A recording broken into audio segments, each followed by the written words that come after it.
de la antigua Grecia. En los ideales de la antigua Grecia yo logré identificar los dioses olímpicos, en donde dice que los griegos creían en dioses que vivían en el Olimpo, en donde su gobierno era considerado justo y fueron venerados por más de un aproximado de 1000 años. De igual manera eran muy temidos y cada dios representaba algo y eran adorados por algo en específico. Por ejemplo, Zeus, que era el dios del cielo, era la diosa del Olimpo, Hefesto, que era el dios del fuego y de la metalurgia, Apolo, el protector de la música y de la medicina, Afrodita, la diosa del amor y la belleza, Hades, el dios de los muertos, Poseidón, que era el dios del mar, Ares, dios de la guerra, y Atena, que era la diosa de la sabiduría. De igual manera, los griegos creían en las profecías del oráculo de Delfos, en donde grandes peregrinaciones llevaban ofrendas para profecías divinas, porque decían que ahí se lograba ver el futuro y responder a todo tipo de preguntas. Sin embargo, los sacerdotes estaban detrás de todas estas profecías divinas, ya que tenían el poder del conocimiento. Otro de los ideales de la antigua Grecia es el aprendizaje. Aristóteles decía que aprendemos haciendo. El aprendizaje de Grecia se podía estudiar en la época arcaica con el historiador Homero, inspirador del término paideia, que representa la máxima aspiración griega recopilando las concepciones pedagógicas prehoméricas de los siglos anteriores y dejando registros en su obra La Ilíada de Arete, para definir en términos éticos el ideal educativo de entonces, cultivando virtudes como nobleza, orgullo, respeto a los dioses y bondad, así como el tecne que incluye la formación física y gimnástica, normas sociales y las artes gestando el concepto. Logos como educación, disciplina. Posteriormente, la máxima aspiración de la época clásica era ser un sabio, no el honor y la gloria. La música era muy importante para los griegos, ya que ésta educaba el alma. El instrumento por excelencia era la lira, y al parecer los jóvenes aprendían a la par de la música, así como del canto y la danza. Los conocimientos que se enseñaban eran matemáticas, física, biología, metafísica, ética, lógica, música y dibujo. Otro de los ideales que me parece importante rescatar es el de la política, ya que en esta época cualquier persona podía ser político, pero también debería ser un buen guerrero. Esto a través de la Asamblea Popular y de la elección de funcionarios públicos. También se utilizaba un sistema de sorteo en el que participaban todas las personas y todos tenían las mismas oportunidades de desempeñar un cargo público. También una máquina de asignación en donde se elegía el juez el mismo día de la audiencia, y esto para evitar la corrupción. Como ya habíamos mencionado anteriormente, en los ideales de la época clásica todos tenían las mismas oportunidades de desempeñar un cargo público, y con respecto a la época de Platón nos dicen Bohm en la página 26 que la educación debe capacitar y preparar a los hombres para las tareas que a ellos les destinaba. La relación que encuentro entre el ideal de la política con la época de Aristóteles es que los jóvenes son capaces de hacer lo que desean, como nos menciona Gadotti en la página 26, y yo lo interpreto como que cada persona va a desempeñar un cargo conforme lo que quiera, sea o no político. Muy bien, Jessie. Pues de igual manera surgió el deporte. Varias actividades deportivas surgieron durante esa época. La mayoría se mantienen en la actualidad. Algunos ejemplos son las primeras luchas de puños, donde los griegos peleaban entre sí, ahora llamado box. Se creó el gimnasio, lugar donde iban desnudos. En ese espacio, los hombres buscaban conseguir la belleza por medio de ejercicios con aparatos creados por ellos mismos y daban como resultados la perfección. Lanzamiento de discos. Los competidores lanzaban discos que en un principio eran de piedra y luego pasaron a ser de bronce. El tamaño y el peso variaban según la categoría de edad de los lanzadores. La jabalina griega clásica tenía un lazo de cuero en su centro de gravedad, que funcionaba como un propulsor, proporcionando potencia y precisión. Las usadas en esa era eran de bambú o madera. De ahí surgen las tan famosas Olimpiadas. Los Juegos Olímpicos fueron una serie de competiciones atléticas disputadas por representantes de diversas ciudades y estados. A partir del año 776 a.C. se prohibieron al principio en el siglo XIX y fueron una comunicación pacífica. En esta época se celebra de igual manera, igual que antes, cada 4 años. Vamos a ver es la belleza. Bueno, aquí Platón decía que equipara la belleza a la verdad y a la bondad, sin elevarla por encima de ellas. En un diálogo de Hipías, el filósofo tomó a consideración 5 definiciones de lo bello, que es lo conveniente, lo útil, lo que sirve para lo bueno, lo que da placer a vista y a oídos, y la grata utilidad.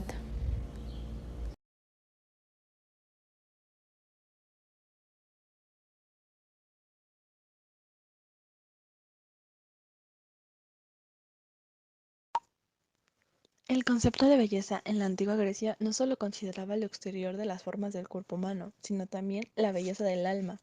Un ser humano bello debía conllevar un alma bella y un cuerpo armónico por las cualidades que los dioses poseían y extendían a los mortales. Actualmente, la belleza se basa en aparentar juventud y tener una figura firme.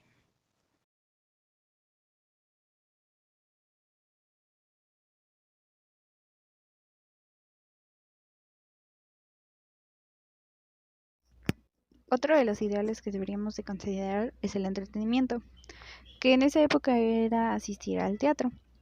En cada ciudad había un teatro donde se contaban historias sobre el origen o sus dioses, o incluso se tenían danzas y rituales. En este lugar se podía ver a enfermos o personas ancianas, ya que se creía que tenía fines curativos.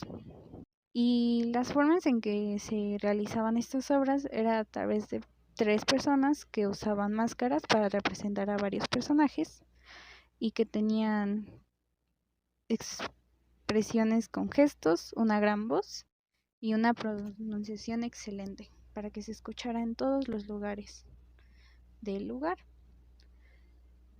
Y se creía que las historias que se contaban ahí resolvían los problemas de la humanidad.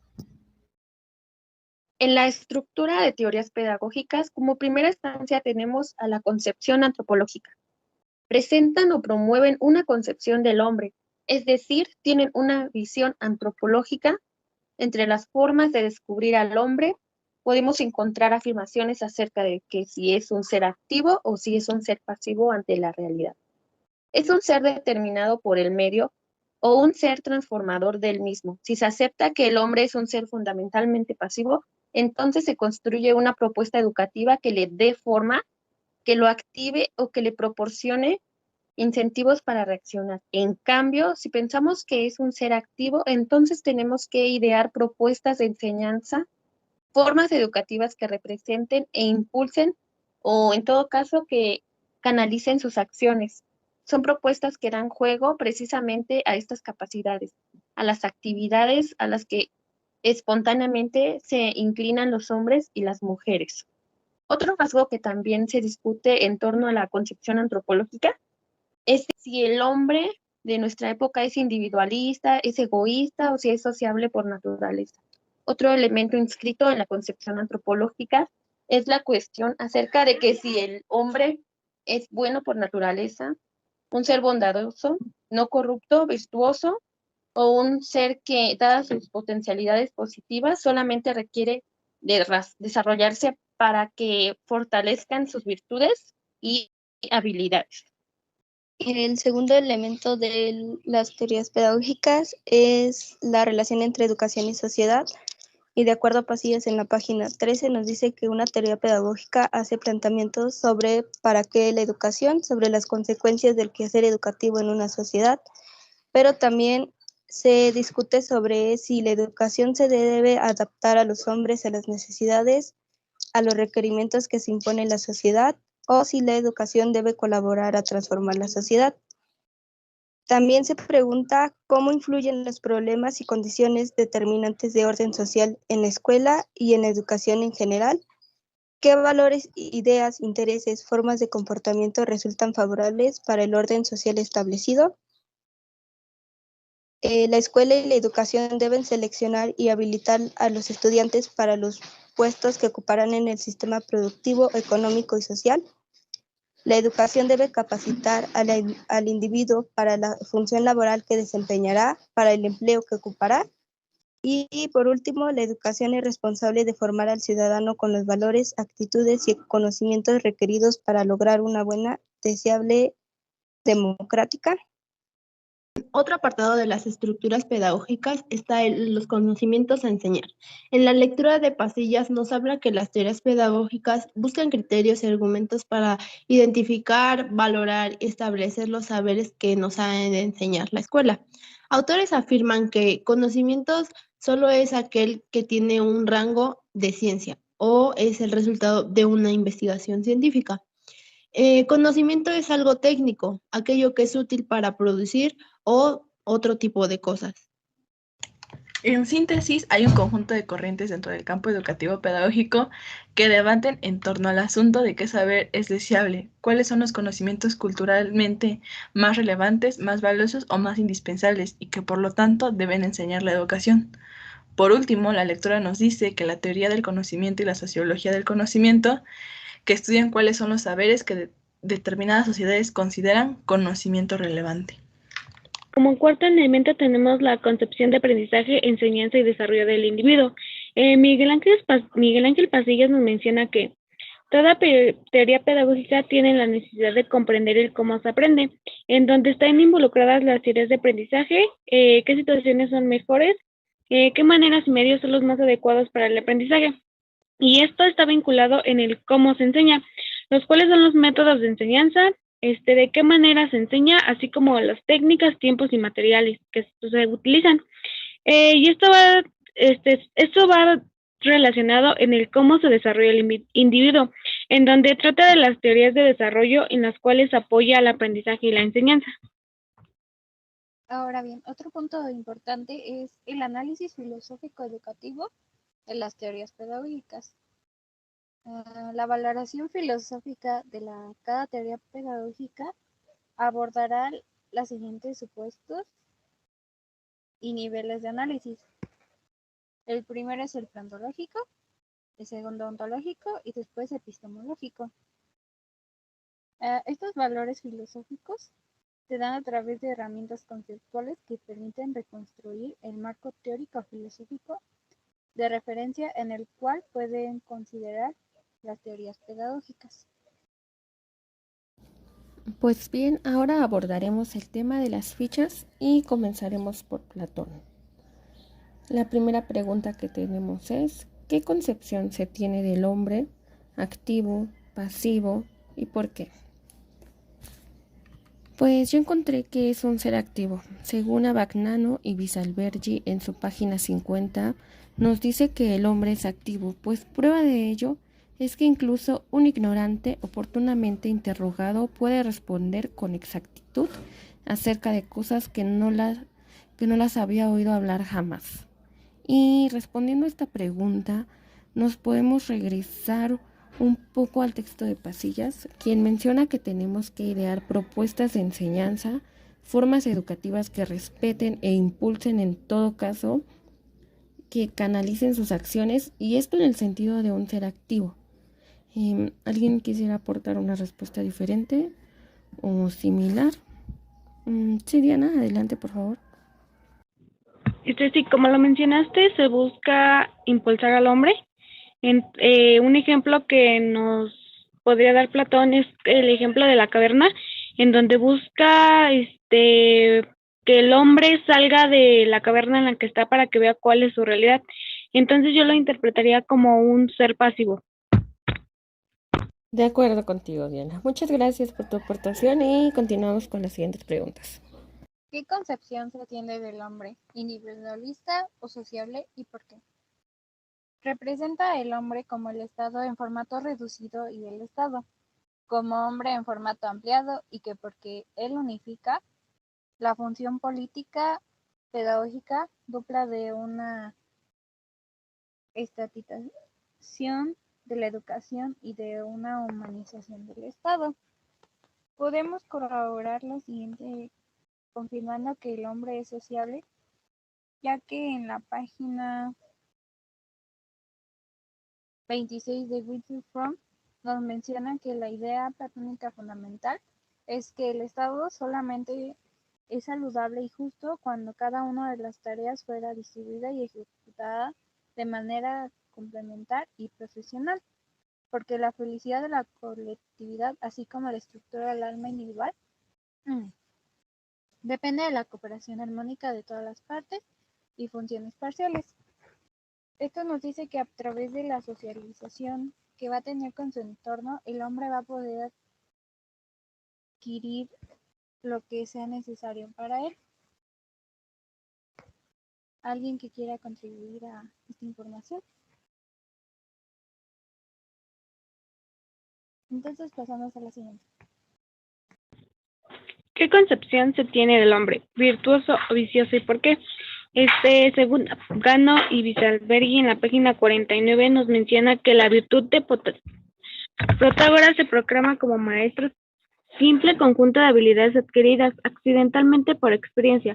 No se puede enseñar y en efecto nunca ha sido posible transmitirla de un hombre a otro. Solo puede enseñarse la virtud que es ciencia y en cuanto tal por su propio carácter universal y común a todos. El Gorgias ilustra y define la otra tesis socrática fundamental de que solo la virtud como ciencia consiste en lo dicho. Entonces, yo interpreto que es un hombre virtuoso, ya que lo que se busca es preservar la bondad. ¿Alguien más tiene alguna otra interpretación?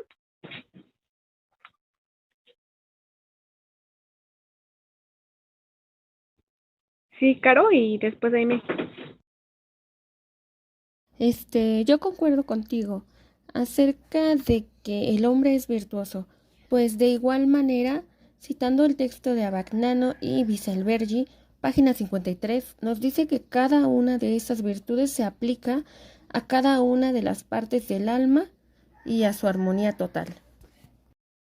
Para corroborar esta información de que es un hombre virtuoso, él a través de la doctrina enseñada por su maestro nos dice que se puede recapitular esquemáticamente la información y la forma en que se obtiene la virtud.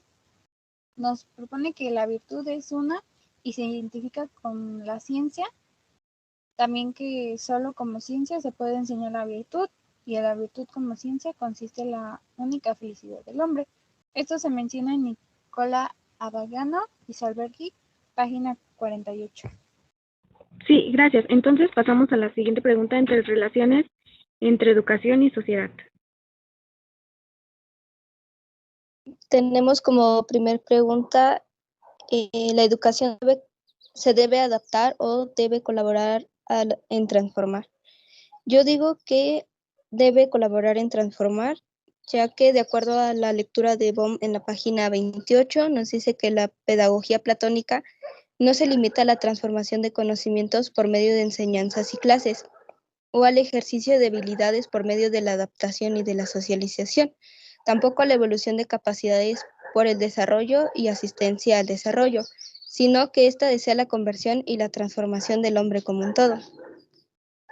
Entonces tenemos que ayuda al individuo a liderar y a regir no solamente su propia vida, sino también la vida comunitaria. ¿Cómo influyen los problemas y condiciones determinantes de una orden social en la escuela y en la educación en general? Bueno, en la lectura de Abagnano y Visalberghi, en la página 54, nos dice que los filósofos y guerreros, más que dos clases, son dos especificaciones funcionales de una misma clase, puesto que es la aptitud demostrada en el estudio que determina en que los jóvenes sean destinados a una u otra función. Por lo tanto, se puede hablar en general de una clase superior que ejerce todos los poderes y cuyos miembros identifican los intereses con los del Estado, en cuanto que no existe ni una propiedad privada, como el comunismo platónico, ni familia. ¿Qué valores, ideas, intereses, formas de comportamiento resultan favorables para el orden social establecido. En la lectura de la historia de la pedagogía de Wilfrid nos habla de que desde Platón hasta la actualidad el Estado solamente es saludable y justo cuando cada una de las tareas fuera distribuida y ejecutada de manera complementaria y profesional, porque la felicidad de la colectividad, así como la estructura del alma individual, depende de la cooperación armónica de todas las partes y funciones parciales. Platón menciona que el conocimiento del bien capacita y califica al individuo al liderazgo y a regir no solamente la propia vida, sino también la vida comunitaria sociopolítica. No sé si alguien tenga algo que aportar. Adelante, Diana. Sí, en la lectura de Winfried Baum, en la página 24, nos menciona que para el individuo naturalmente es más importante estar en paz, la felicidad y el bienestar, que la guerra, la infelicidad y el martirio prematuro. Para complementar, quisiera mencionar que en el libro de Nicola Pagano Pisburgi, página 53, se nos menciona que serán buenos regentes del Estado a condiciones de que les eduque en modo conveniente. Solo aquellos en quienes predomine la racionalidad y su virtud será la sabiduría o prudencia. Buenos guerreros serán aquellos en quienes predomine la afectividad magnámica, irascibilidad, y su virtud propia será la valentía o la fortaleza. Por último, aquellos en quienes predomine la concupiscencia deberán enfocarse por domarla mediante el ejercicio de la templanza. Y bien, continuamos con la siguiente pregunta. La escuela y la educación deben seleccionar y habilitar a los estudiantes para los puestos que ocupan en el sistema reproductivo, social y económico. Winfried Baum, en la página 26, dice que cada uno haga aquello para lo cual tenga talento y competencia, sin inferir en la jurisdicción ajena. Lo que nos quiere decir con esto es que las personas deben trabajar en lo que sean capaces de hacer, lo que les resulte a ellos más de su agrado, y de esta manera no afectarán a terceros, pues estarán en un lugar confortable y no tendrán la necesidad de dañar a nadie más. Bueno, ¿alguien tiene una aportación más que decir? De lo contrario, continuamos con la siguiente pregunta, por favor. La educación debe capacitar y preparar a los hombres para las tareas que ellos les es destinada. Esto nos lo menciona Griffin en la página 25 de su libro. ¿Alguien más tiene algo por decir?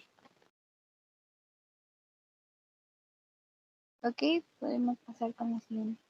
La educación es responsable de formar al ciudadano con los valores, actitudes y conocimientos requeridos para lograr una buena vida deseable y democrática.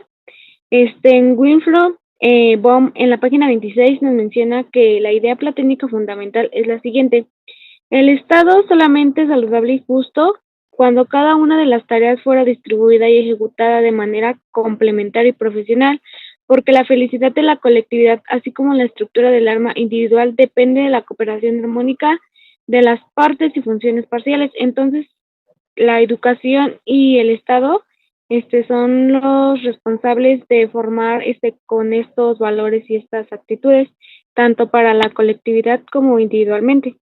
¿Alguien quiere aportar algo o pasamos a la siguiente pregunta? Los conocimientos que ha de enseñar la educación. La primera pregunta es: ¿qué utilidad se le da a los conocimientos? ¿Productividad o de resolver problemas, y por qué? Yo digo que es de productividad, ya que de acuerdo a la lectura de Baum en la página 26, nos dice que el Estado solamente es internamente tripartito, donde existen 3 clases distintas y realizan 3 tareas distintas. Los agricultores y artesanos, clase de productores, son responsables por la vida de los burgueses; los guardias y militares, clase de guerreros, por la protección de estos; y los filósofos, la clase dominante, por el liderazgo y el control del Estado. ¿Alguien tiene más algo que comentar? ¿Cuáles son los conocimientos que resultan impredecibles o necesarios. Bueno, esto dice que en el más alto conocimiento sigue siendo para Platón el conocimiento de las precipitadas ideas y valores, el conocimiento matemático y general. Dice que todo conocimiento que implica razonamiento hipotéticos y pormenorizados, aunque también es ciencia, y que permanece a un nivel inferior. Esto se encuentra en la lectura de Abagnano y Visalberri, página 51. También dice que Platón simboliza los 4 grados del conocimiento, y estos son la conjetura, creencia, conocimiento dianoético y conocimiento noético. Adviértase que los primeros 2 y los 2 últimos hay de por medio el acto del decisivo de liberación de las cadenas que permiten volverse bruscamente de las sombras a la luz, y que Platón denomina una conversación con toda el alma, del mundo del devenir a la contemplación de lo real, y esto también se encuentra en la página 51 de la lectura de Abagnano y Visalberri. No sé si tengan alguna complementación. Si no hay nada que complementar, el conocimiento cultural, así como la percepción que se tiene de este, podemos volver a mencionar el libro de la historia de la pedagogía, ya que en este escrito se relata los valores que constituyen el ser, lo bello, lo justo, lo verdadero, el bien.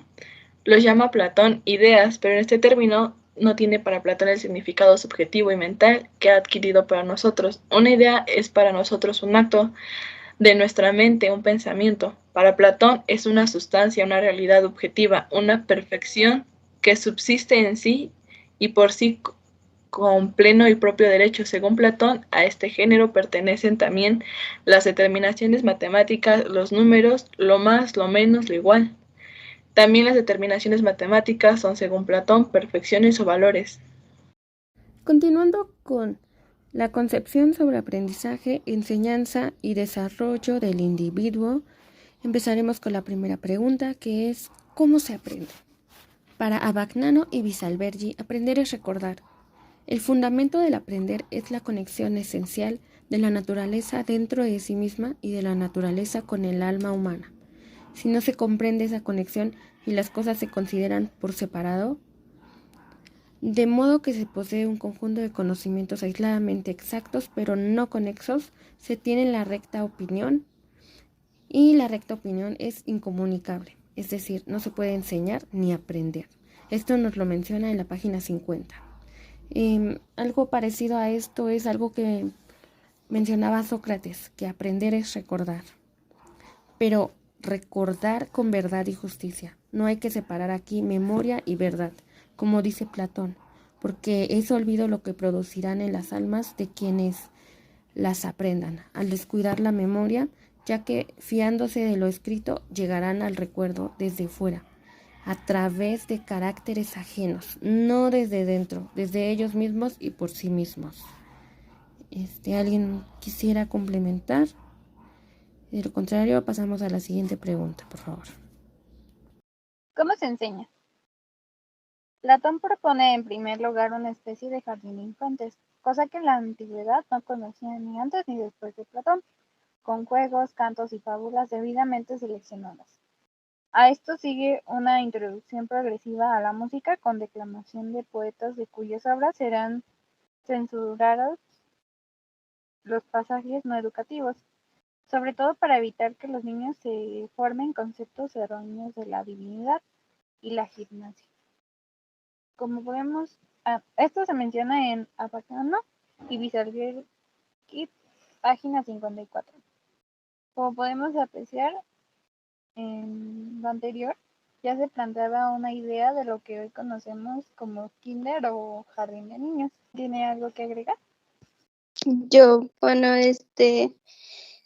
tengo que en Gatotti, página 22, que la tarea central del proceso de enseñanza-aprendizaje es retirar del ojo del espíritu y hacerlo mirar hacia la luz del verdadero ser, es decir, pasar gradualmente de la percepción ilusionaria a la contemplación de la realidad pura y sin falsedad.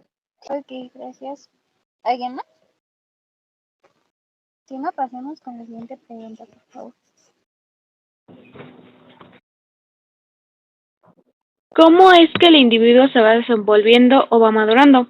En Gano y Bisalbergui, en la página 54, nos menciona que de los 16 a los 20 años habrá una especie de iniciación activa de los jóvenes en la vida militar.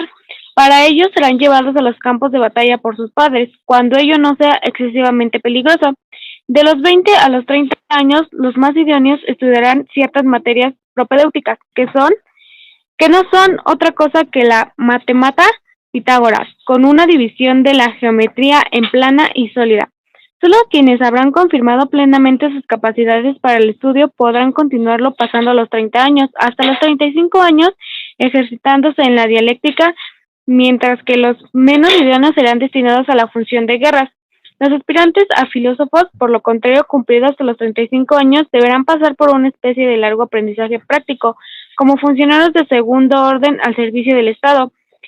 Solo a los 50 años se les dejará libres por un cierto tiempo de dedicarse a la contemplación. Por último, entrarán de lleno a desempeñar su oficio de filósofos regentes. Las mujeres recibirán poco más o menos la misma educación, pero no parece preverse la posibilidad de que se conviertan en filósofas. Aquí Platón nos menciona en cómo se va desenvolviendo, bueno, a través de los años, qué es lo que van a ir estudiando las personas. ¿Alguien más tiene alguna otra aportación? Entonces pasamos al análisis filosófico educativo. Los objetos son realidades o ideas, ¿y por qué? Bueno, yo digo que son ideas, ya que le da más valor al mundo de las ideas, puesto que el mundo sensible se muere y lo que queda son ideas. ¿Alguien tiene algo diferente o quiere complementar? Aime y luego Diana.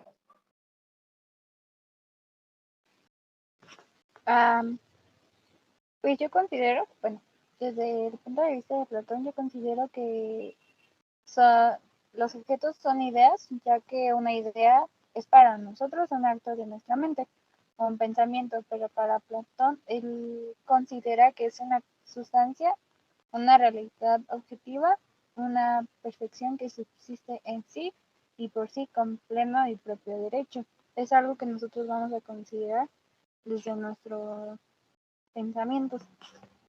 Igual yo coincido con ustedes de que Platón es idealista, ya que en Gano y Bisalbergui, en la página 51, nos dice que a los valores que constituyen el ser, los cuales son lo bello, lo justo, lo verdadero, el bien, entre otros, los llama Platón ideas. Gracias. Bueno, pasamos con la siguiente pregunta. La experiencia o razón por qué. Si bien Platón considera que las palabras no son simples signos convencionales de las cosas, sino que en cierto grado expresan una naturaleza hacia ellas, no admite, sin embargo, que se reduzca el pensamiento al lenguaje, sino también reconoce al pensamiento la función de medir el valor de las palabras y gobernar su empleo.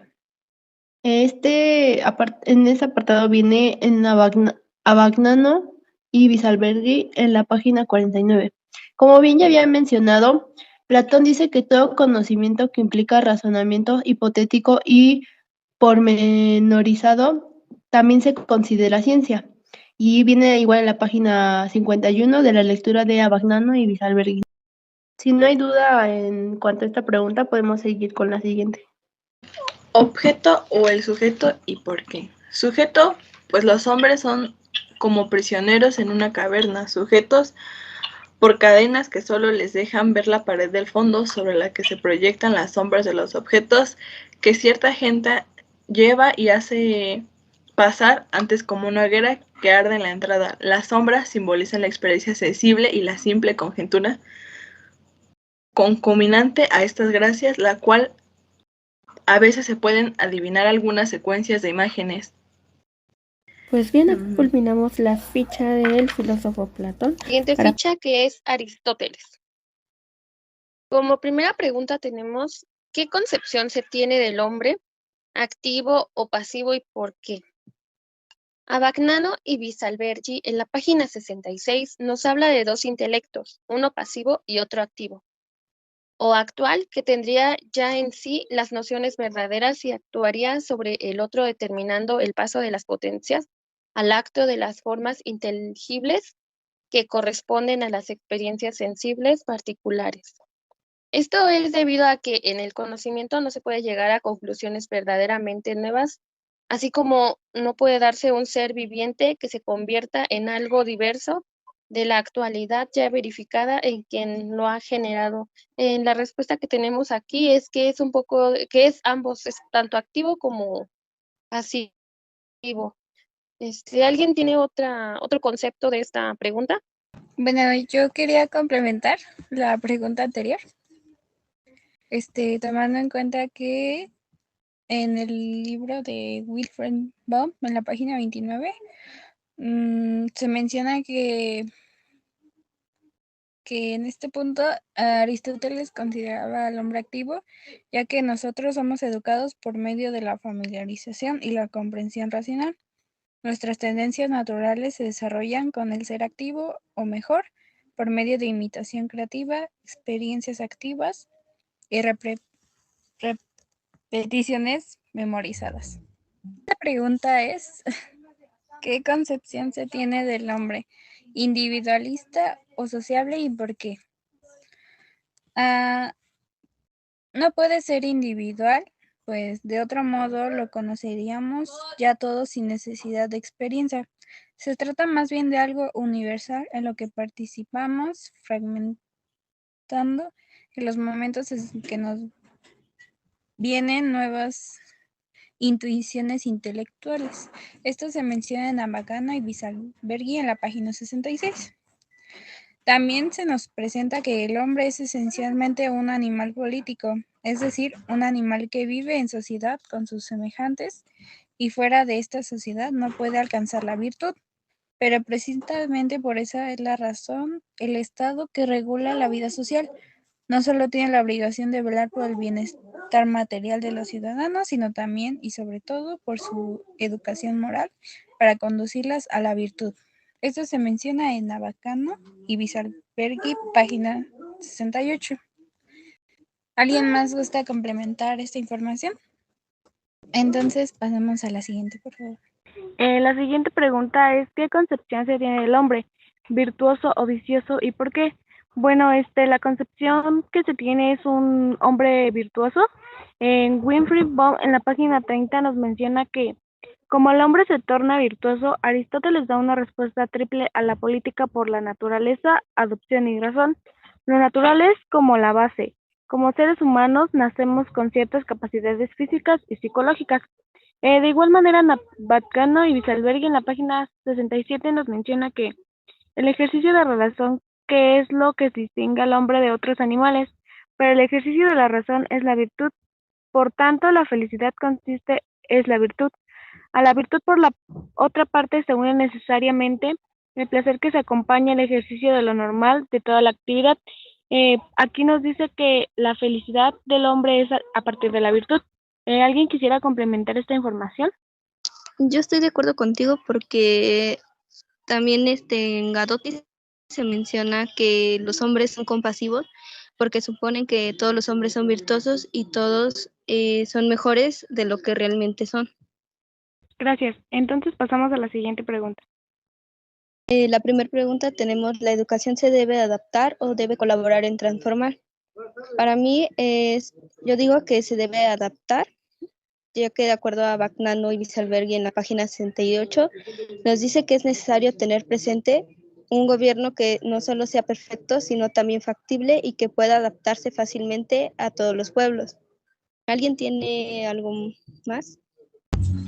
Habías mencionado que desde el punto de vista de Aristóteles se debe adaptar al hombre, ¿verdad? Sí. Bueno, pues sí, estoy de acuerdo contigo, porque la función esencial del Estado es la educación de los ciudadanos, que será uniforme para todos y enderezada, no solo la preparación para la guerra, sino también para la vida pacífica y sobre todo para la virtud. Esto se nos está mencionando en Amalgano y Bisalberghi, página 69. O sea que va a buscar adaptarse a, de acuerdo a la gente con la que va a estar la educación. Continuando con la siguiente pregunta, nos dice ¿qué valores, ideas, intereses, formas de comportamiento resultan favorables para el orden social establecido? Aristóteles nos menciona que la virtud moral o ética consiste en la capacidad de escoger el justo medio entre dos extremos viciosos, de los cuales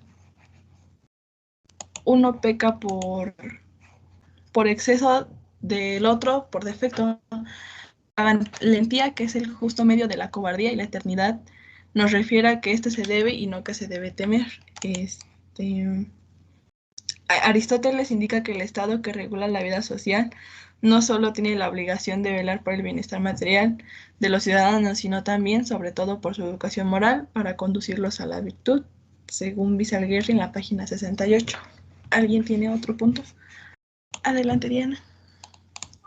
Sí, también nos habla sobre la libertad, ya que en Cano y Bisalberghi en la página 67 nos menciona que lo posible es el dominio de la actividad humana, la cual, siendo libre, podría desenvolverse en cualquier momento de modo diverso a como, a como se desenvuelve efectivamente. Entonces aquí nos habla de la libertad.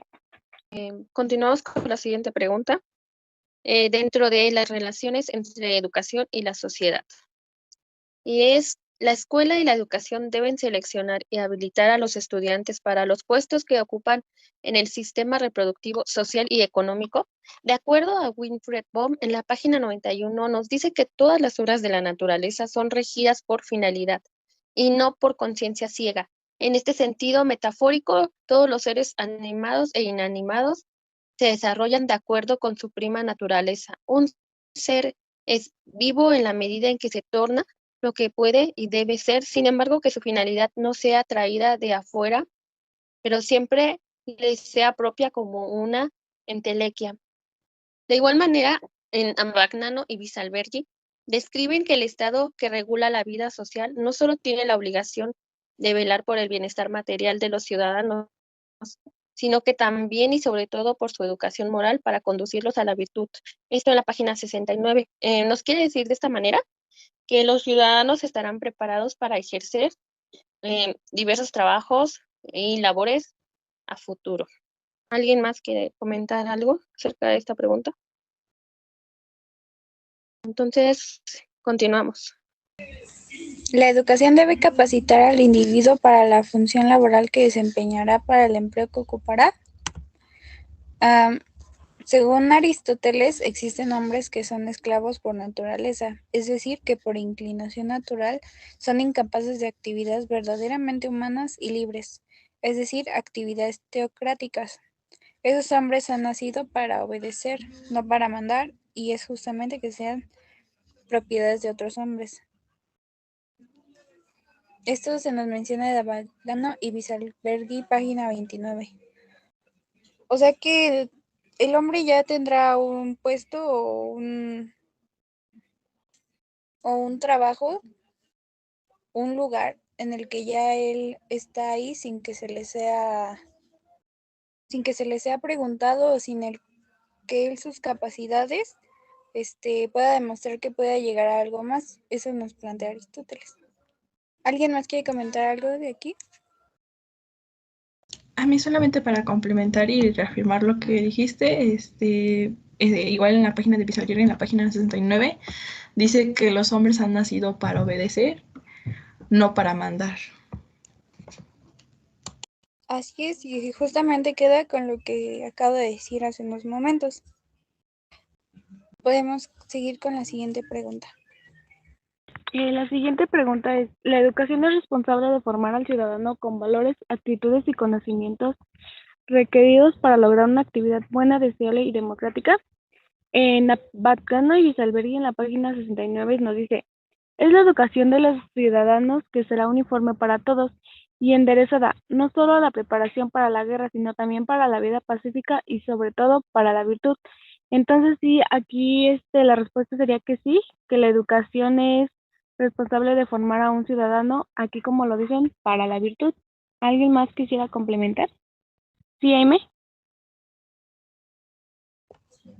Bueno, pues ya encontré que justamente con los autores Abagano y Bisalbergui en la página 29 se muestra favorable a medidas educacionales condicionantes y cree que el hombre puede convertirse en una criatura más noble, así como puede convertirse en el peor de todas. Que aprendamos haciendo, que nos hacemos juntos, actuando justamente. Aquí nos dice que nosotros a partir de ser la criatura más noble, a forma de que nosotros adquiramos esos condicionantes, esas posturas, vamos a poder formar una vida buena y deseable. Y a su vez, vamos a poder formar una vida democrática a partir de la convivencia con la demás gente. Sí, gracias. Entonces pasamos a la siguiente pregunta. Los conocimientos que hay de enseñar la educación. ¿Qué utilidad se le da a los conocimientos? ¿Productividad o de resolver problemas y por qué? Bueno, de acuerdo a Bagnano en la página 70 nos dice que existen hombres que son esclavos por naturaleza, es decir, que por inclinación natural son incapaces de actividades verdaderamente humanas y libres. Es decir, actividades teoréticas, esos hombres han nacido para obedecer, no para mandar, y es justo que sean propiedad de otros hombres. ¿Alguien quiere complementar? Adelante, Diana. Sí, yo creo que esto hace referencia a, como lo mencionaste, que es de productividad, ya que realizan actividades que para servir a otros. Bueno, yo lo entiendo de esta manera. Sí, bueno. Continuando con la siguiente pregunta, ¿qué tipo de conocimiento cultural es y por qué? Nos dice que los conocimientos que ha de enseñar culturalmente es la ética, la música y el dibujo, pero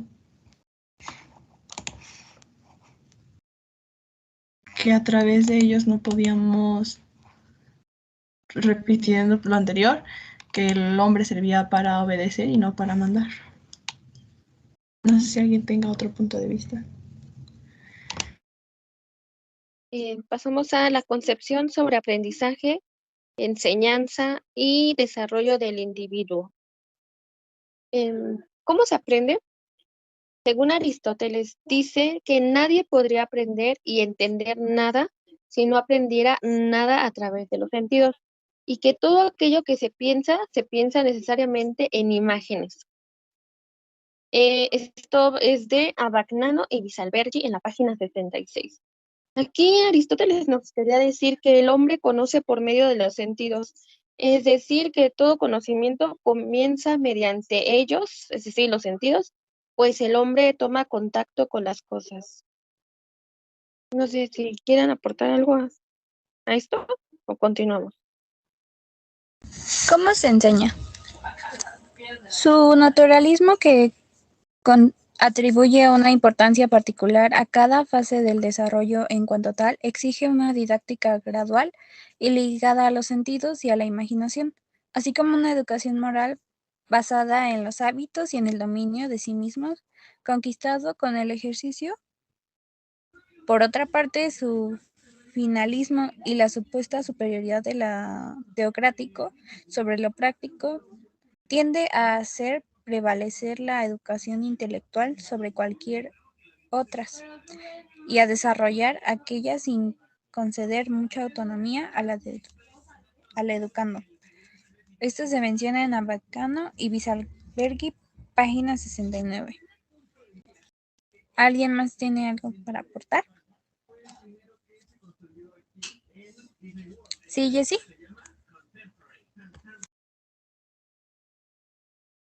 En esta pregunta de cómo se enseña, yo digo que es por inducción, porque parte de los ejemplos de la experiencia individual y progresa hasta el saber general, es decir, de manera demostrativa y por deducción, pariendo de leyes generales hasta llegar a casos individuales concretos. Gracias. Pasamos con la siguiente, por favor. La siguiente pregunta es, ¿Cómo es que el individuo se va desenvolviendo o va madurando? En Vazcano y Wieselberg, en la página 69, nos dice que Aristóteles imparte toda una serie de consejos específicos de índole higiénica y pedagógica para las diversas edades del crecimiento, inspirados por lo general en un extraordinario buen sentido, que en algunos aspectos parecen preludiar la educación del gentilhombre, que en los tiempos modernos sería admirablemente embosada por Locke. Así sucede, por ejemplo, con la insistencia sobre las buenas costumbres que deben adquirirse a temprana edad. Esto nos quiere decir que Aristóteles imparte, este, como lo mencionaron al principio, una serie de consejos en las cuales se pueden ir siguiendo a partir de diferentes etapas. Una de ellas es, por ejemplo, la infancia. ¿Alguien más quisiera complementar? Análisis filosófico educativo. Los objetos son realidades o ideas y por qué. Aristóteles predica de manera realista que las ideas están en las cosas, como su propia esencia. Esto de acuerdo a Gadotti en la página 26. Preontológico, objeto o el sujeto y por qué. El elemento determinante para la generación del conocimiento es el sujeto, es decir, el subjetivismo. Pasamos a la aprehensión de las formas sensibles de los objetos de sus formas inteligibles. Afgano y Wieselgerry, Historia de la Pedagogía, página 66. ¿Alguien gusta complementar? Adelante, Diana. Sí, yo lo interpreto como que es el objeto, ya que en Vazcano y Wieselberg, en la página 77, según Aristóteles, el campo entero del saber teórico, es decir, es el saber que tiene por objeto el ser necesario. Entonces yo creo que es objetivista. Bien, de esta manera terminamos la fecha de Aristóteles.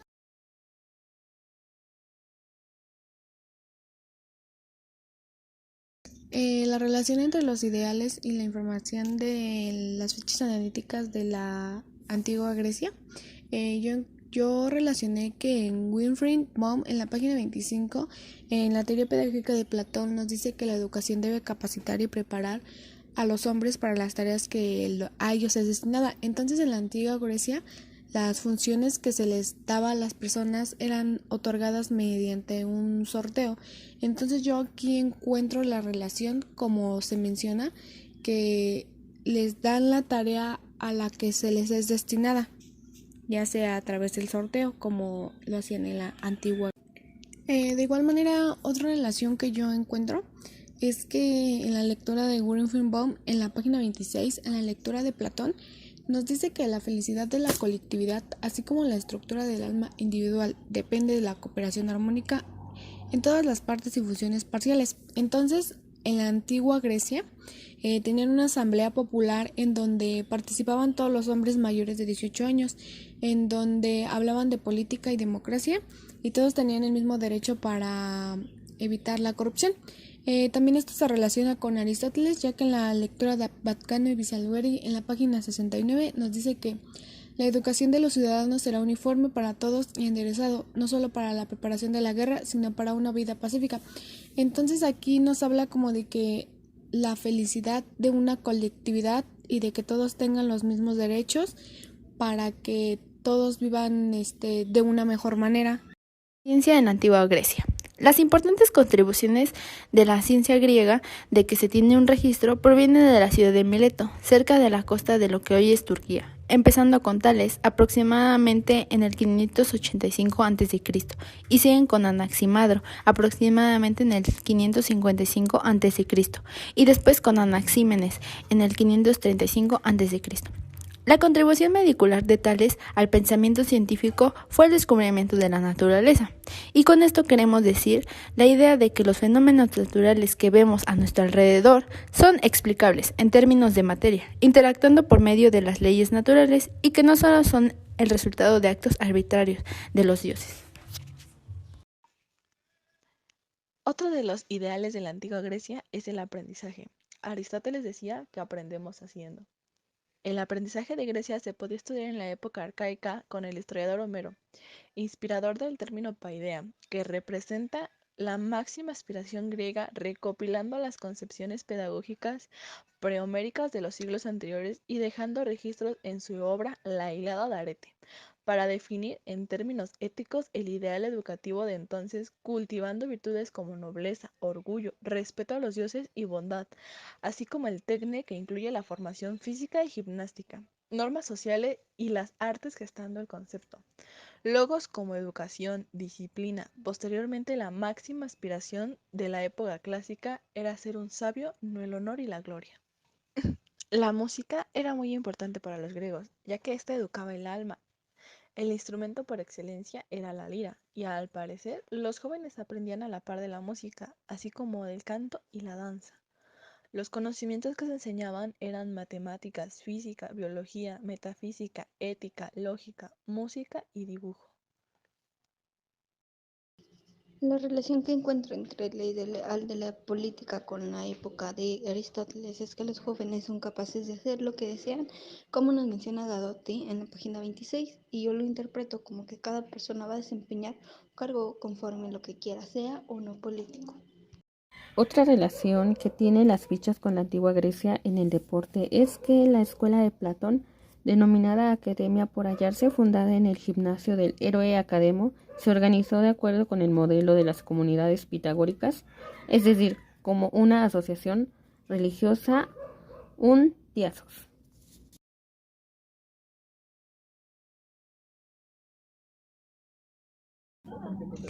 Ahora les vamos a hablar sobre los ideales de la Edad Media. Yo encontré la religión. La fe religiosa adquirió un papel importante, ya que este era un fenómeno de masas y tuvo muchas influencias profundas en todas las órdenes de la época medieval. Y asimismo, esta estuvo inspirada por la Iglesia Católica, debido a que la mayoría de la población era cristiana. Entonces, en aquel momento era sinónimo de católica. Igualmente, la catedral era un lugar sagrado en donde se dedicaban las ceremonias religiosas, que tenían su propio ambiente, aroma, luz, paz, equilibrio y armonía. Y se puede agregar que El obispo era un ser dotado de conocimientos. Era guía del pastor, defensor del pueblo donde vivían, además de colaborar con teorías que surgían en aquella época. Aparece en algunas iglesias también, donde ellos trabajaban: la Eucarista, la iglesia particular, Santa Católica y política, tras la caída del Imperio Romano. La vida de los monjes era muy dura, pues eran controlados. No se les daba permiso para realizar muchas cosas. No eran dueños de su libertad, de manera que eran sometidos al no permitirles disponer de su propio cuerpo, y su vida debía ser perfecta. En la época medieval, el ideal que encontré fue el de educación, que existían escuelas eclesiásticas, monásticas, catedráticas, episcopales, parroquiales o presbiterales, escuelas seculares, que se dividían en caballería, escuelas palatinas y la popular, que eran escuelas municipales y gremiales. Y por último, la universidad, que esta se dividía en 3 niveles de aprendizaje, que eran las primeras letras, gramática elemental y gramática superior. Las universidades aparecerían en el siglo XII, donde estas se expandirían por toda Europa. Las cosas que se enseñaban en estas se trataban de cargos administrativos, disciplinas científicas, lenguas como el latín, o incluso se hacían observaciones de fenómenos naturales y se les daba una explicación a estos. Otro de los ideales de la Edad Media era la magia. La magia se consideraba como algo siniestro y amenazador. Estas ideas mágicas persistieron constantemente entre las gentes que vivían en las montañas. Ahí permaneció la creencia en la existencia de magos, los cuales, por medio de ritos y ungüentos, tenían el poder de transformar a los hombres en animales y plantas. Otra creencia mágica que se extendió en la Edad Media era la astrología. Se creía que las estrellas y los planetas tenían una gran influencia sobre la vida de las personas y que el estudio de los astros podría proporcionar información sobre el futuro. Los astrólogos eran muy valorados en la sociedad medieval y se les consultaba para todo tipo de decisiones importantes. En la actualidad, la magia y en particular la astrología ya no está tan mal visto y en cambio ya existen nuevas investigaciones y maneras de ver la astrología, ya que muchos consideran que es una manera de conectar al hombre con el universo. Sociedad en la Edad Media. Durante una gran parte de la Edad Media en Europa Occidental, la sociedad se organizó en un régimen feudal de tendencias de tierras y relaciones de vasallaje. Las tierras eran poseídas por señores feudales. Estos se les conocía como reyes o nobles, que cedían porciones de ellas, llamadas feudos, a sus vasallos, a cambio de lealtad y prestaciones militares. Las tierras las trabajaban campesinos, generalmente sometidos a lazos de servidumbre. A este sistema se le conoce como el feudalismo. Muy bien, entonces continuamos con la siguiente ficha, que es la teoría pedagógica de San Agustín. La primera pregunta que tenemos aquí es de la concepción antropológica y las teorías pedagógicas. ¿Qué concepción se tiene del hombre activo o pasivo y por qué? De acuerdo a la lectura de Bohm en la página 44, dice que aprender no es escribir un pasivo, pero un tomar por verdadero, tomar por valor y tomar por bello activo. Enseñarnos la transmisión de conocimientos, de contenidos, pero eso no impulsa para el propio crecer y para llegar a las propias conclusiones. Esto a mi percepción y de acuerdo al texto de Bohm, menciona que el hombre es ambos, es tanto activo como pasivo, debido a lo que ya había explicado antes o leído en la página 44. ¿Alguien más que quiera añadir algo? Muy bien, entonces continuamos. ¿Qué concepción se tiene del hombre? ¿Individualista, sociable y por qué? Wilfred Brown en la página 49 nos menciona que es individualista, ya que no tiene por objeto el cosmos impersonal, pero el individuo o más precisamente no el mundo natural y el estar en el mundo humano. Pero lo contrario, el hombre es sujeto del mundo y el mundo que existe dentro de él. ¿Alguien quiere complementar esta información? Jessie.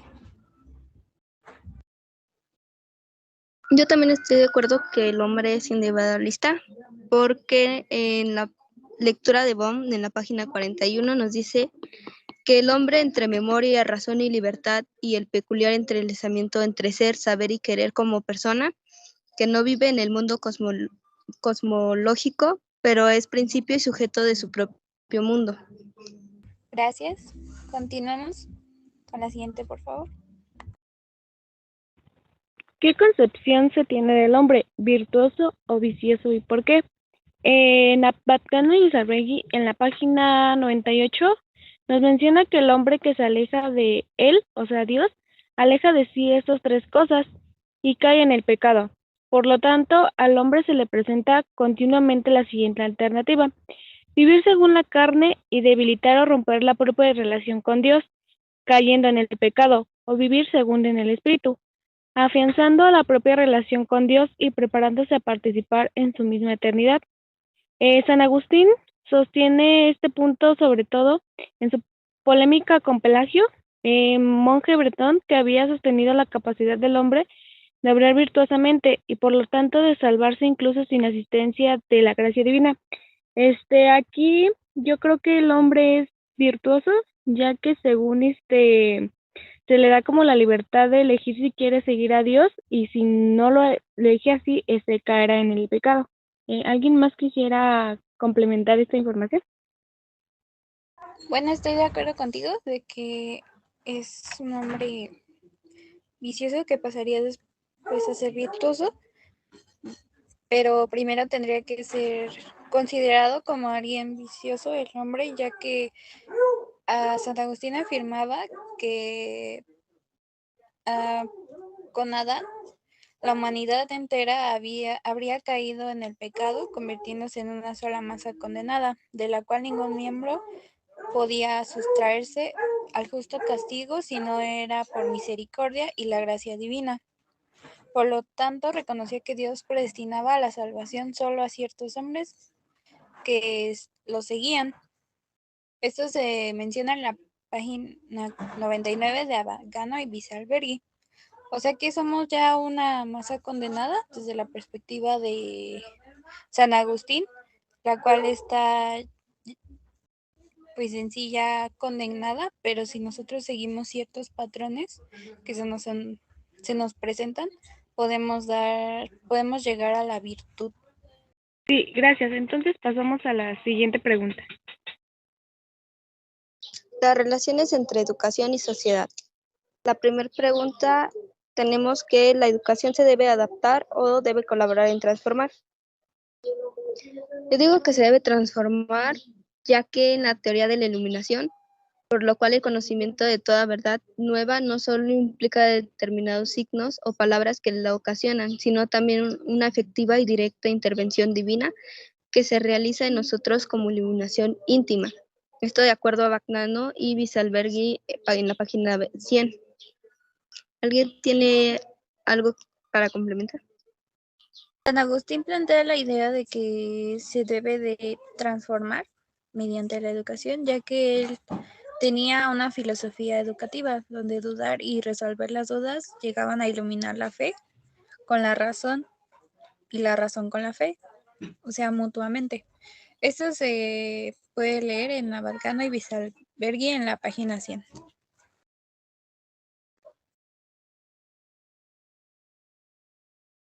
Gracias. Bueno, si nadie tiene algo más, pasamos a la siguiente pregunta. La siguiente pregunta nos habla de qué valores, ideas, intereses, formas de comportamiento resultan favorables para el orden social establecido. La filosofía entera de San Agustín es una filosofía educativa. Dudar y resolver las dudas, iluminar con la fe y la razón con la fe, haciendo hablar al que San Agustín llama el maestro interior, es decir, la verdad misma, que es Dios, que es ya un proceso de formación humana. Por lo tanto, de educación en el significado más amplio y profundo en el término, según Bisalberghi en la página 100. También nos dice Abagano y Bisalberghi en la misma página que él enseñaba con alegría y experimentaba quien enseña para que su enseñanza fuera eficaz. Recomendó a los educadores jovialidad, alegría y paz en el corazón. ¿Alguien tiene algo que complementar? Bueno, pasamos al siguiente, que es las relaciones entre educación y la sociedad. La pregunta es, ¿la escuela y la educación deben seleccionar y habilitar a los estudiantes para los puestos que ocupan en el sistema reproductivo, social y económico? Gadotti nos menciona que la religión aquí interviene mucho, pues debe guiar al individuo en su formación. No sé si alguien tenga algo más productivo que aportar en esta parte. Quisiera complementar que tiene razón, que es mencionado que es muy importante la religión para formar al hombre, ya que en Abagano y Bisalberghi, en la página 98, se menciona que la dimensión de la interioridad espiritual como supremo criterio de verdad y certidumbre. Dios es verdad, el hombre encuentra la primera verdad fundamental dentro de sí, es decir, en su alma. Una vez que el hombre acepta la espiritualidad que se supone que te da la religión, vas a poder alcanzar esa parte de la verdad y el conocimiento. Tienes razón porque más que nada se inclina mucho por la divinidad y por la religión y se acerca mucho a Dios. Entonces, gracias y pasamos a la siguiente pregunta. Educación debe capacitar al individuo para la función laboral que desempeñará, para el empleo que ocupará. Yo desde mi perspectiva no creo que San Agustín mencione desde este punto algo que llegue a responder esta pregunta, pero no sé si ustedes, compañeras, tengan otra respuesta que dar a esta pregunta. Entonces, ¿estamos de acuerdo donde no hay una respuesta para esta pregunta? ¿Podemos pasar a la siguiente, por favor? La siguiente pregunta es, ¿la educación es responsable de formar al ciudadano con los valores, actitudes y conocimientos requeridos para lograr una buena vida deseable y democrática? Nos mencionas que luego de que se culminarán los estudios de problemas teológicos y filosóficos, es considerado por San Agustín como un proceso de formación y purificación, merced a la cual el alma se hace capaz de captar la unidad divina del mundo y el trasmundo. ¿Alguien más quisiera complementar esta parte? Pasamos a la siguiente pregunta. Los conocimientos que ha de enseñar la educación. ¿Qué utilidad se le da a los conocimientos? ¿Productividad o de resolver problemas y por qué? Bueno, para mí yo digo que es resolver problemas, porque en la lectura de Bohm, en la página 43, nos dice que el maestro estimula al alumno a formar su propio juicio, brindándole ejemplos por inducción, prestándole conocimiento, no para ser aceptado pasivamente, pero sí para ser generado activamente. ¿Alguien tiene algo diferente? En la siguiente pregunta encontramos qué tipo de conocimiento cultural es y por qué. En esta pregunta yo no encontré una respuesta como tal, ya que San Agustín nos habla de que es un hombre más útil que cultural. No sé si alguien encontró algo diferente o encontró algo. Creo que nadie. Podemos pasar a la siguiente pregunta. En concepción sobre aprendizaje, enseñanza y desarrollo del individuo tenemos la pregunta, ¿cómo se aprende? Para Wilfried Bohm, página 42, se aprende solamente por palabras, ya que las cosas de los sentidos las aprendemos por medio de una percepción corporal y de las cosas de la razón, por medio de una percepción intelectual, y adquirimos el verdadero conocimiento solamente a través de la percepción de la razón corporal y de las cosas de la razón por medio de una percepción intelectual, y adquirimos el verdadero conocimiento solamente a través de la percepción. Esto se me hace muy similar a la anterior respuesta que tenía Aristóteles, pues menciona que también se aprende a través de los sentidos. ¿Alguien más quisiera aportar algo? ¿O continuamos? La siguiente pregunta es, ¿cómo se enseña? Se nos menciona en Abagano y Wieselberghi, en la página 100, que el saber no pasa del maestro al discípulo como si éste aprendiera lo que antes ignoraba. La verdad se halla presente por igual, tanto en el alma del discípulo como en la del maestro. La palabra de éste no hace más que volverla explícita, hacer que resuene con mayor claridad. Así pues, solo hay un maestro, el maestro interior, que es la verdad misma, o sea, Dios, Cristo. En este caso se nos da a entender que nosotros ya tenemos un conocimiento anterior, pero que el maestro va a hacer que nosotros lo podamos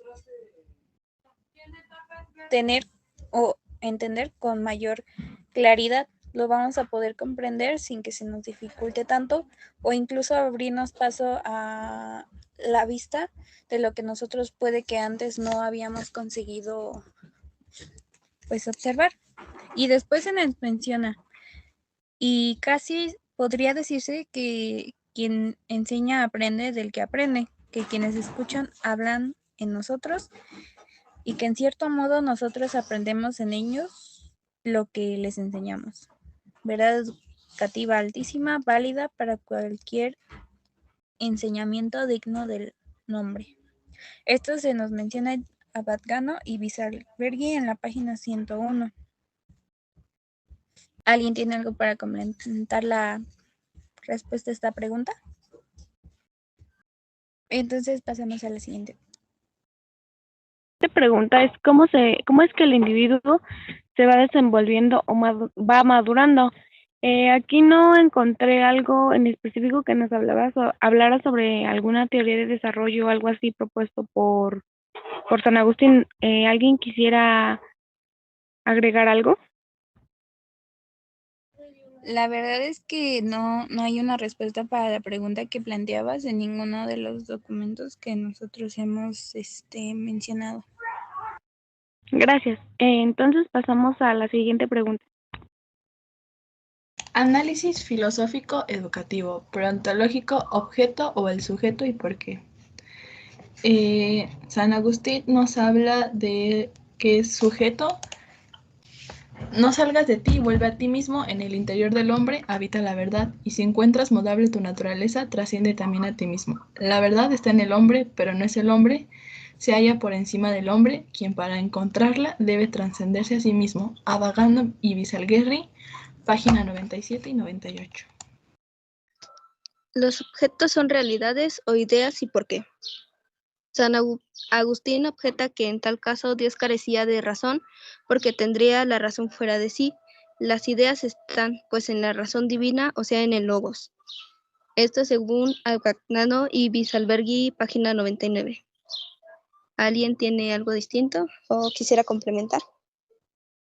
Pues yo considero que es racionalista, ya que se menciona que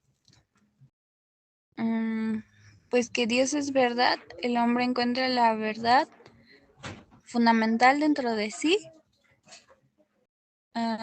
En efecto, se puede dudar de todo y antes bien, como pretendían los escépticos, se debe de dudar, pero quien duda de la verdad tiene la certeza de que duda, es decir, de que vive y piensa, o sea que en la duda misma alcanza una certidumbre que sustrae a la duda y lo refiere a la realidad.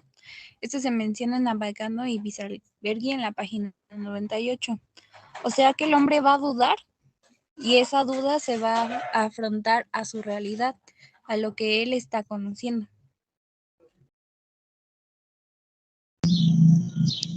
Muchas gracias. Bueno, por último tenemos la ficha de Santo Tomás de Aquino. En Concepción Antropológica y las Teorías Pedagógicas nos hace una pregunta que es, ¿qué concepción se tiene del hombre, activo o pasivo? ¿Y por qué? La concepción antropológica que se tiene del hombre, según Abagnano y Bisalberghi, es que el intelecto humano es a un tiempo pasivo y activo en su individualidad, de igual manera que San Agustín es tanto activo como pasivo. Esta respuesta es igual que la anterior de San Agustín, que se percibe aquí al hombre tanto activo como pasivo. ¿Alguien quisiera complementar? ¿O podemos continuar? Quería complementar.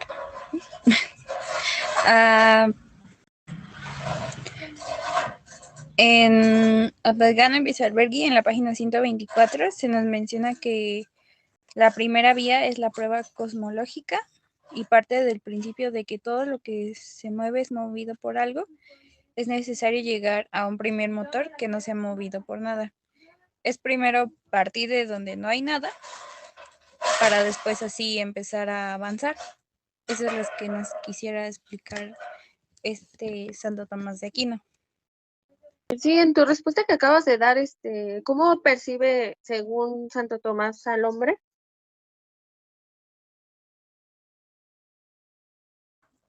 Lo percibe como alguien de ambas formas que necesita primero primero debe de haber una nada para que pueda existir un algo. Y ese algo debe ser movido por alguien. Muy bien, sí. Muchas gracias. Entonces, continuamos contigo. Tu siguiente pregunta, por favor. Sí. La pregunta plantea, ¿qué concepción se tiene del hombre, individualista o sociable y por qué? Santo Tomás de Aquino nos plantea que es individual, ya que la forma de la materia individual, no de la forma de la materia en general. El principio determina de la singularidad de cada individuo y por lo tanto de su diversidad respecto a los otros individuos, no es la materia común. Esto se nos menciona en Abadcano y Bisalberghi en la página 120. ¿Alguien quiere complementar la respuesta? Entonces continuemos, por favor. ¿Qué concepción se tiene del hombre, virtuoso o vicioso y por qué?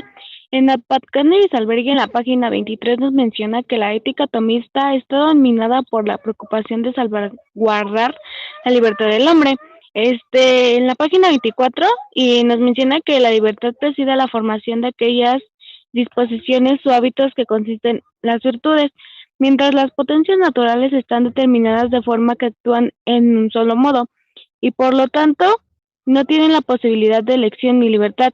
Las potencias racionales no están dominadas en un solo sentido, sino que pueden actuar en vano, según el libre albedrío, que está orientado hacia lo que cada quien considera como mejor para sí o como frente de mayor felicidad. Entonces yo aquí creo que es un hombre virtuoso, ya que este, tiene la decisión de hacer lo que crea que es mejor para él mismo. ¿Alguien quisiera complementar o agregar algo? ¿Sí, Aime? Bueno, pues quisiera complementar con algo que encontré en la página 121 de que Santo Tomás nos dice que en virtud de la distancia real de la esencia y la existencia, tiene que distinguir entre el ser de las criaturas, separable de la existencia y por lo tanto creado, y el ser de Dios, idéntico a la esencia y por tanto necesario. Esto nos quisiera decir que al ser hechos a imagen de Dios, como Él lo presenta, nosotros ya desde ese momento somos virtuosos. Está bien, gracias. Pasamos a la siguiente pregunta. Las relaciones entre educación y sociedad. La primera pregunta tenemos que si debe adaptar o debe colaborar en transformar.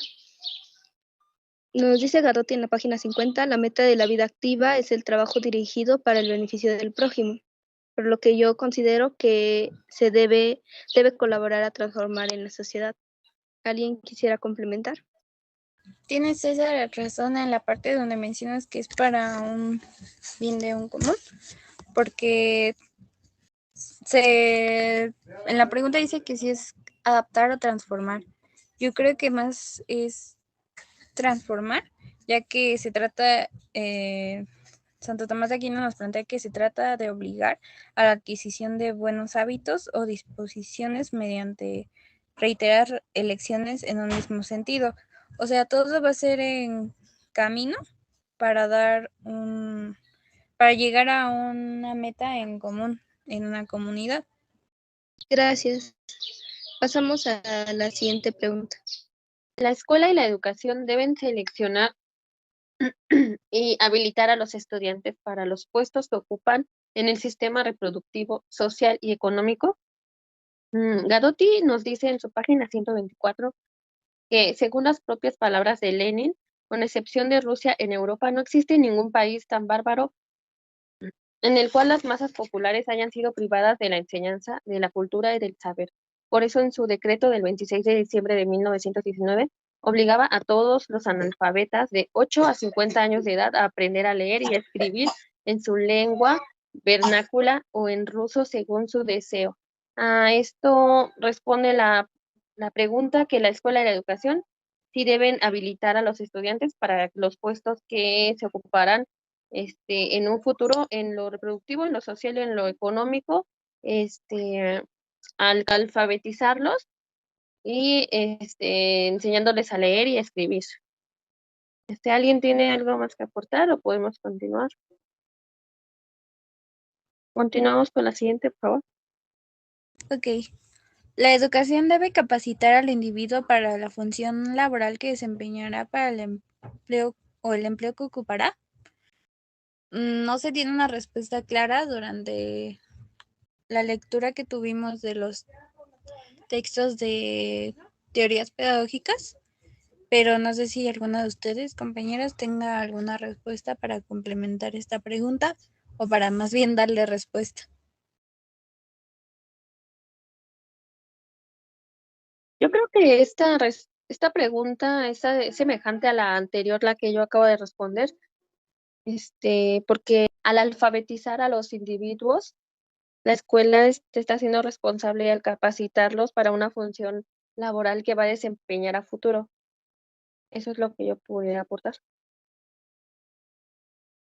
Sí, yo creo que más que nada tiene relación, más no, no nos especifica la función que va a tener un individuo, así como antes habíamos visto con Platón o Aristóteles, que ellos ya nos mencionaban guerreros o filósofos, o sea que ya se tendría un cargo.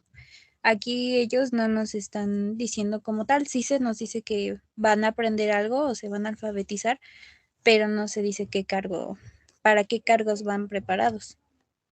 Exactamente, solo les enseñan lo básico que ya es de gran ayuda para ellos. Así es más como que lo dejan a decisión de ellos. Ahora sí que su libre albedrío hacia dónde los lleve para que es a lo que quieren servir. Bueno, la siguiente pregunta, por favor. La siguiente pregunta es, ¿la educación es responsable de formar al ciudadano con valores, actitudes y conocimientos requeridos para lograr una vida deseable, buena y democrática? En Apatcano y Lizarbergi, en la página 124, nos menciona, de lo que se trata es obligar a la adquisición de buenos hábitos o disposición mediante reiteradas elecciones en un mismo sentido. En efecto, la ética y la política de Santo Tomás concuerdan con concebir la educación moral como obra esencialmente disciplinadora de las disposiciones prácticas. Entonces aquí la respuesta sería que sí, que la educación es responsable de formar al ciudadano de tal manera. Los conocimientos que ha de enseñar la educación. ¿Qué utilidad se le da a los conocimientos? ¿Productividad o de resolver problemas y por qué? Según Bagnano, en la página 124, el maestro no comunica su ciencia al discípulo, sino que ayuda a éste a formarse dentro de sí una ciencia análoga a la del maestro. Para mí es tanto de productividad y de resolver problemas sociales, porque como creo en Gadotti, en la página 50 nos dice que la materia se determina según las exigencias del fin. Entonces se van a, como que los conocimientos que se van a enseñar en esta época van a ser dependiendo de la actividad que se quiera hacer el hombre. Continuando con la siguiente pregunta, ¿qué tipo de conocimiento cultural es y por qué? Santo Tomás reconocía que del uno al otro no pasan más que signos, mientras que los principios, merced a los cuales, y en forma exclusiva esos signos, pueden asumir para el discípulo un significado, deben encontrarse ya en potencia en este último. Sin embargo, para que los conocimientos se vuelvan actuales y efectivos, y en una palabra, para que sea posible aprender en verdad algo nuevo, es necesaria la aportación de los signos externos, según Abangano y Bisalguerri en la página 124. Concepción sobre aprendizaje, enseñanza y desarrollo del individuo. ¿Cómo se aprende? Para que los conocimientos se vuelvan actuales y efectivos, y en una palabra, para que sea posible aprender en verdad algo nuevo, es necesaria la aportación de los signos externos. Esto nos lo dice Abagnano y Bisalbergi en su página 124. Esto es que de manera que un algo que para alguien representa otro algo, en algún rasgo, esto genere en esa persona o un significado, de acuerdo con su teoría, viene a constituir otro signo creado de su mente. La siguiente pregunta es, ¿cómo se enseña? Santo Tomás no solo valoriza la acción del maestro, sino que la orienta en aquella dirección intelectualista y verbalista que caracteriza más adelante a la tradición contrarreformista que se inspiró sobre todo en él.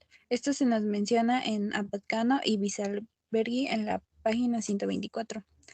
Es decir, que a través de un maestro se va a adquirir una dirección intelectualista, un conocimiento y una forma de expresión más, más variada.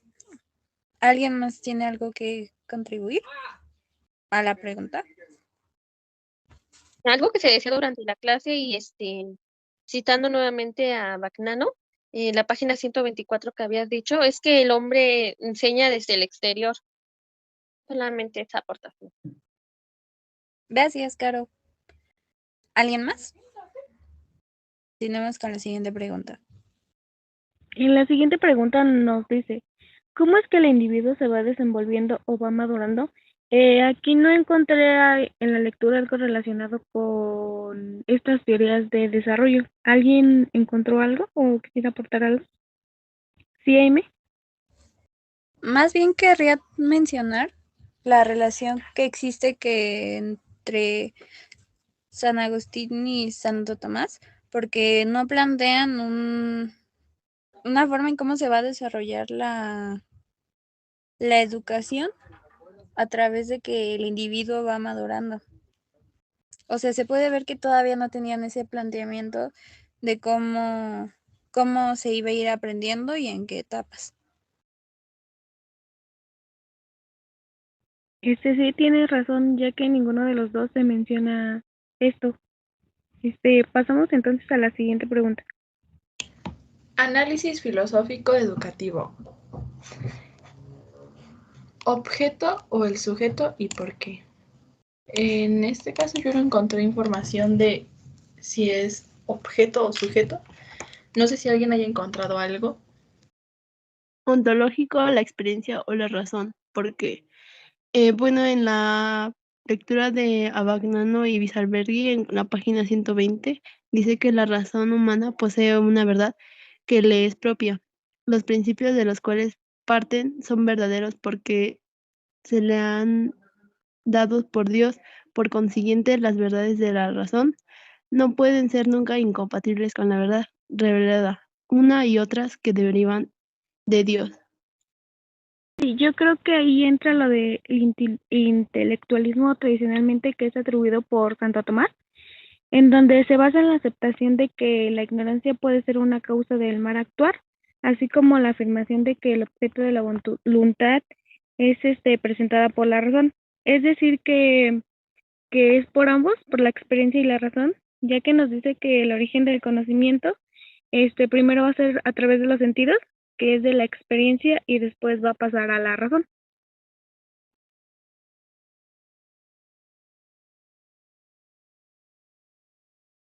¿Alguien tiene otra aportación? Podemos pasar a la siguiente pregunta. ¿Los objetos son realidades o ideas y por qué? Para mí son las realidades, como nos menciona Bagnano en la página 120, el conocimiento sensible es la capacidad de recibir las formas sensibles de las cosas, abstraídas de su materia. Santo Tomás sostiene que no solo la materia y la forma, sino también la esencia y la existencia están entre sí en la relación de potencia y acto. ¿Alguien tiene algo más? En el cómo se enseña, yo quería mencionar el método escolasticismo, en donde es un sistema de aprendizaje que está dividido en 3 etapas, en donde primero es la lectio, que trata sobre la lección de lectura, después la caestio, que es una cuestión, y después la disputatio, que es la discusión y debate. Es lo que mencionaban en la clase, que es a través de estos 3 etapas, la lectura, las cuestiones y el debate. Igual mencionaban que es algo que se sigue haciendo actualmente. Algo así trabajamos con la clase, con el maestro de esta clase. Sí, es el método escolástico. Y sí, dice que hace referencia a la lectura, donde se responden las preguntas, el debate y las cuestiones. Sí, tienes razón, hasta la fecha es algo lo que se sigue trabajando, y esto es gracias a Santo Tomás de Aquino. Ya es todo, gracias.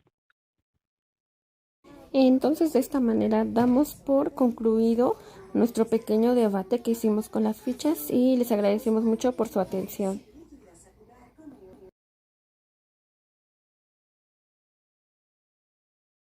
Ok, yo en la relación entre los ideales de la edad medieval y las fichas analíticas de Santo Tomás y San Agustín, yo aquí la relación con el ideal de la religión, creo que es muy importante, ya que en la época medieval la religión tenía un papel muy fundamental.